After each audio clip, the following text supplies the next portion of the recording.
Hi అండి, అందరికీ నమస్కారం. మన ఇన్స్టిట్యూట్లో జరిగిన ఒక ఇన్సిడెంట్.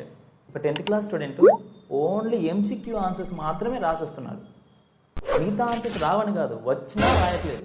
అదేంటి, వచ్చిన ఆన్సర్స్ రాయకపోవడం ఏంటి అని అడిగితే, ఆన్సర్స్ రాస్తే ఇక్కడ మిస్టేక్స్ అవుతాయేమో సార్. నేను షాక్ అయ్యాను. తెలిసిన ఆన్సర్స్ రాయకపోవడం ఏంటి, మిస్టేక్స్ అవుతాయని వదిలేయడం ఏంటి? అసలు విషయం ఏంటంటే, అతను చేసిన మిస్టేక్స్ ఐడెంటిఫై చేసి తప్పు అని కోపంగా చెప్పడం వల్ల మిస్టేక్స్ చేయడం పెద్ద తప్పేమో అని ఆయన ఫిక్స్ అయిపోయాడు. అందుకే మిస్టేక్స్ చేయట్లేదు. ఒకసారి ఐన్స్టీన్ కొటేషన్ చూడండి, if you are not making any mistake you are not learning anything new.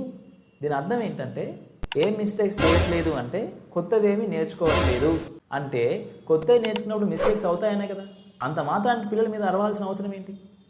వెంటనే ఇప్పుడు కింద కామెంట్లో రాస్తారు, మిస్టేక్స్ చేస్తే చెప్పొద్దా సార్ అని. చెప్పొద్దు అని నేను అనట్లేదు, మరీ కాన్ఫిడెన్స్ దెబ్బతినేంత అరవాల్సిన అవసరం లేదు. ఎందుకంటే మిస్టేక్స్ చేయడం తప్పు కాదు, మిస్టేక్స్ రిపీట్ చేయడం తప్పు కాదు, కొత్త విషయాలు నేర్చుకోకపోవడమే తప్పు. అందుకే మన ఏవీ ట్యూటోరియల్లో వాళ్ళు చేసే మిస్టేక్స్ కంటే వాళ్ళు చేసే బెస్ట్ థింగ్స్ ఏంటో ఐడెంటిఫై చేసి వాటిని అప్రిషియేట్ చేస్తాం. అందుకే పిల్లలు ఇంప్రూవ్ అవుతున్నారు. Thank you for your love and support.